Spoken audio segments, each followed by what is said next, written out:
Assalamualaikum warahmatullahi wabarakatuh. Kama ultanjirtu fayya wayya baga jiraatanii baga yeroo na keessan daawwattootaa fi hordoftoonni hundi keessan kaabaa fi kibba bahaa fi dhiya jirtan baga jiraatanii share like subscribe godhuun dagatinaa nuuf baga jiraatanii ammoo har'a yaada waa'ee ummata walloo Oromoo walloo irratti deemaa jiru kan dhagaa jiru biyya keessaa egaa tokkoo fi lama sadii fi afur janii waan lakkaa'amu osoo hin taane ummati Oromoodha rakkoo gurmutti baatee deemaa jiraata mata meeqa guutuudha rakkoo himataa deema mata guutuudha gaddaatuma jiraata amma irraatiis waanni furmaata argate hin jiru yoo gaaf tokko bahan rakkoon uumame gaaf tokko lixaan itti uumama kun gaa rakkoo qindaa'eetuma deemaa jiruudha kan kana caalaa ammoo ummata keenya barana manni isaanii irraa gubatee jireenyi isaaniidha akka malee tahee lubbuun akka nama hedduudha darbe namni hedduun akka qaama irrate osoma walumaanuu beennu deebi'anii diina isin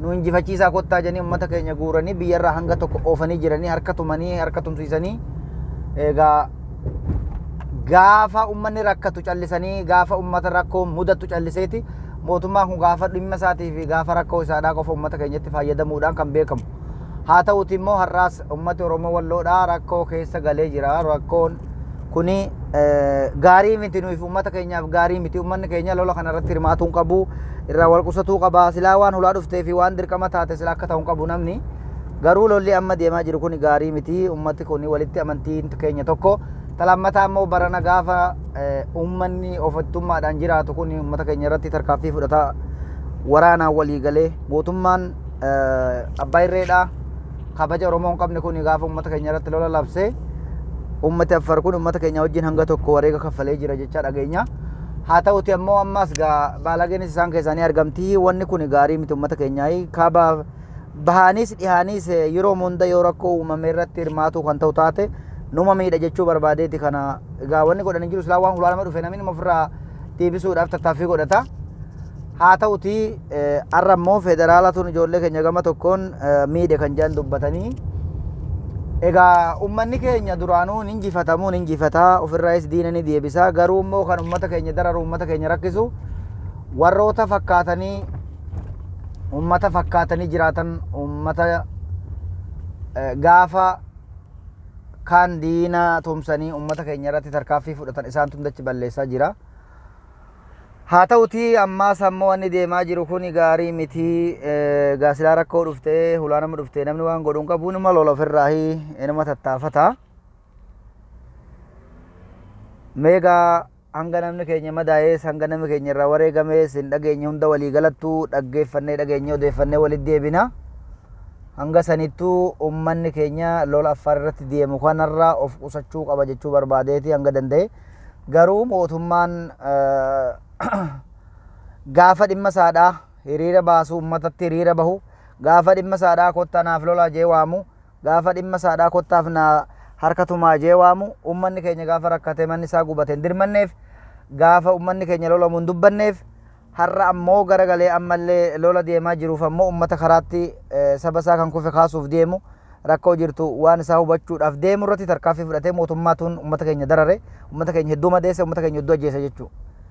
Egaa kuni gaafa dhimma isaanii nama waamanii gaafa rakkoo isaanii namatti hiriira bahanii gaafa ummanni rakkatee itti dubbatatee yookiin waammate immoo hin owwaatanii deebii ummataa hin kennanii jechuudha.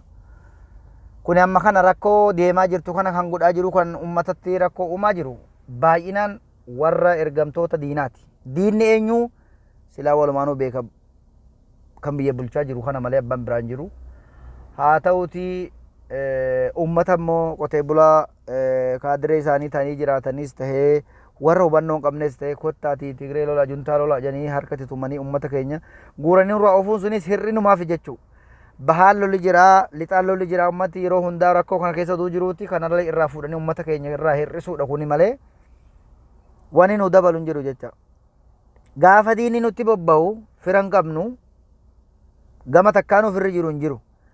Gaafa ummanni keenya yookiin ofirraa deebise gaafa ummanni keenya immoo nagaa jaalanna jee gadi taa'e isaan ammoo ummata keenyatti fayyadamuudhaaf harkatti tumanii waltajjiitti waamanii itti fayyadamanii isa kaan ammoo birriidhaan sobanii isa kaan ammoo qawwee sirraa fuunoo didda jedhanii sobanii akkasitti ummata keenya karaa karaa facaasanii jechuudha. ummanni kuni gaafa tokko ta'e innis qotatee bulaa, inni sammoo tikfatee bulaa, diinaas ofirraa lolaa, lafaa fi lafee isaa eenyummaa isaa tikfataa warra jiraataa jiru. Siyaasa takka keessa hin jiru, gocha ammaa keessa hin jiru, qabeenya namaan saamne, nageenya namaan sarbine, mirga namaan sarbine, nagaan jiraatutti jira. Garuu nagaan akka hin jiraannee fi ummanni kun akka jireenya isaa fooyyeffannee fi akka eenyummaa isaa kabajatee hin jiraanne kan godhaa jiru warruma isaanuma keessaa isaan fakkaatee ergamtuu tahee jiraatutuun ummata keenya rakkoo guddaa keessa galchaa jira jechuudha. Gaafa ummanni diina dura dhaabbate irratti bobbahamanii ni ajjeefamanii, gaafa immoo isaan hayyee adda facaafamanii kaan gara mootummaa deeggaruuf, kaan ammoo mootummaadhaaf hiriira bahuuf, kaan mootummaadhaaf ergamuudhaaf karaa faca'ee diinni dhufe yedduu kanatti ummata keenya ijoollee ol guddattu, daa'ima ol guddattu rasaasaan dhabama godhaa jira jechuudha. Lafti tuni naminis kan abdatu lafa tanarratti dhalata reefu ol guddatu abdata. Namtichi horsiisee buluus addunyaa keessaa reefu ijoollee dhalattee yookaan jabbilee janiin yookiin gorba janiin akkasitti waan reefu dhalattee ol guddattu kan abdatu jechuu namni. Akka kanan abdanne ijoollee ol guddattu meeqatu nurraa warra eegame barana 300 bira madaahee akkasitti kaan miilli citee kaan harki citee kaan iji baqee akkasitti jiraataa jirra.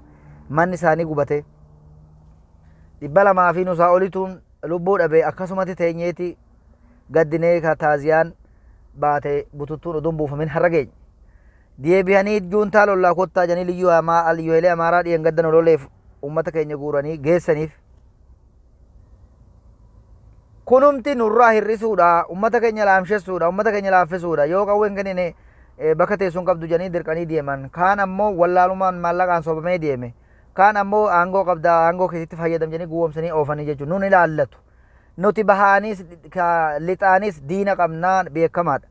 Garuu diina keenya kana akka nuti diina hin agarre kan nu godhaa jiru warruma biyya bulchu gandattima keessa taa'ee rakkoo soduu beekuu waan jiru soduu beekuu akka dargaggeessi ol guddatu miidhamaa jiru soduu beekuuti. Lakki wanni kun gaarii miti akkana ta'uu hin qabnu jee dargaggeessa dubbate immoo ati ergamtuu shaneeta ergamtuu juntaati janii rasaasaanis mataa dhahaa kaaniif fuudhaa hidhanii kan godhaa jirani ummati kun. Egaa kana gaafa rakkoo baarlamaa keessatti gabbaanii yaa ummata walloo nuti mirga waa meeqaaf sarbamutti jira jee nama himateen eheessitatnoo jee gurbayyoo suni maqaa isaa dha'uu hin danda'u. Ni beektan jechuu baarlamaa irratti deebii kenneef wata sana arbiyyeetiif. Wanni kaleessa ja'amaa ture suni deebiheeti heoo feene jijjigattuu erguu dandeenya. Isiniin galchuu nuyi badiin balleessinu isintu waa balleessa malee nuun jansan irraafatanii har'a deebianii uummata keenyaan kottaa nuuf du'a, kottaa nuuf ajjeesa, kottaaf nuuf dirmadha nuti isiniif ganda isiniif fira janii fuudhanii hoggaachiin gaan itti fayyadamanii isa akka of duuballee hin deebine warri boojamelleen kan hime akka of duuban deebine itti dhabama ta'e. Har'a immoo lola Affaar irratti uumametu jira. Lola kanaanis kan nurraa du'es numatti hirrata, kan madaa'es numatti hirrata, rasaasi nurraa ba'es numatti hirrata. Garuu kana keessa kan faayidaa qabu diina, kan kana godhaa jiru diina. Ummati keenya ammaas ammoo Affaarii walitti bu'uura of qusatuudha qaba. Hoggaa hulaa dhufte waan godhuun qabu egaa silaa wanni dubbannu jiru. Garuu kanuma keessatti mootummaan ammoo yedduu namaa deemee dhaabuu duun taane gama ummata keenyatti deebee rasaasa butee ijoollee fixaa jira, ijoollee ajjeesaa jira, fedhu meeshaa irraa hiikaa jira jechuudha. Kanaafuu nagaa rabbi haa buusu hanga namni madaa'ee fi hanga namni du'e qoranneetu hundasaa walitti deebina. Fayyaa ta'a daawwattootaa fi hordoftoonni keenya ummata wani dhaamtan lola Affaar kanarraa ummanni keenya of qusatuu qaba. Diinni gara gallabaatiin of jaaru jira, of qopheessu jira. Diinni keenya jabaan diina aduu gallabaa jiru kana beekuu qabdanii. Diinni aduu gallabaa kun ummata keenya dhiisuuf hin jiru. Inuma dhufaa isaan galaman geessu inuma deebi'aa salphatee gaaf tokkoof inumaa muhajee ta'aa jira.